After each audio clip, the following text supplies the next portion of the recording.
Baisaba, y Maite y yo para el Tiabe, Cuñacaraí, San Belicara, Boejara, La Isla, Alcaraz, y Silvero, a Nemainoa, Mesable, a Peñimea, Diego Bijarere. A esa amo, como va a su, o temia po, ese pequeño monte mandeba, Boejara, La Isla. Te creí bate, sa ir creí pirapirere. A ver, bate con nada. Tengo tenido ya ese año, va a su. Está en la y me está pirapire, anda ya ese va a verlo. A ver, le vemos a ir pirapire, le decía que te creí, va a ver, ya puedo. Atendió el lengua y cultura guaraní, era como gente, por el pareja, en Mayúa, en idioma a toda vez, o tiene que proponerte, y capture en Bogotá, pero y a veces abre, niña que están en esa cuera, por esa cuera, pico a combate, y por ir a ver, y por ir a ver, y a lo que llega a esa, esta vez va a unimos en donde se cuadra en Janina, Mesari que estaba que era el cuestión de amor con el técnico.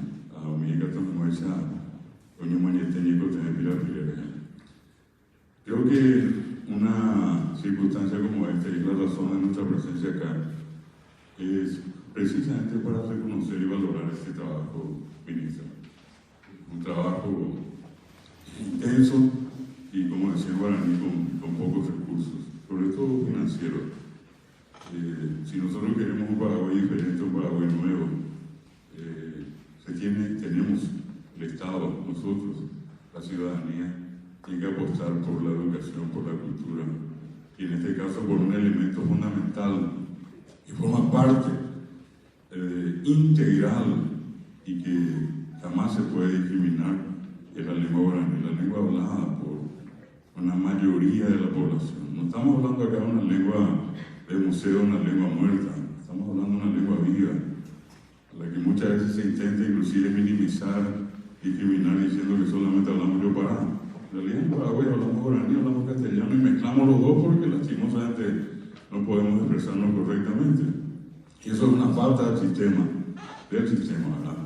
Entonces, como lo dije ahora, igual a repetirlo ahora, en nombre del Ateneo de Lengua y Cultura Guaraní, ministra, nuestra satisfacción, nuestras felicitaciones a su persona y a la de todo su equipo y los deseos de que los éxitos continúen.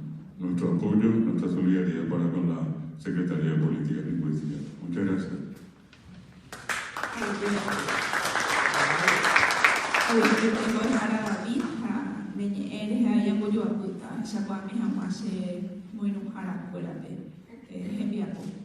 Al equipo directivo, técnico, a los funcionarios, a cada uno. Somos 44, nada más. Ahora vamos a esperar ser 46, ¿verdad? La institución, y con esta cantidad de funcionarios, porque cada uno realmente aporta el compromiso que le mueve, es posible lograr. Entonces, recursos financieros y recursos humanos son las limitaciones de la SPL, pero la calidad de los recursos humanos es lo que hace posible que nos alentemos mutuamente entre los diferentes equipos para alcanzar estos logros y asumir también nuestros límites. Como ve para los jóvenes, sean opa, oye yo coma de Catubeni,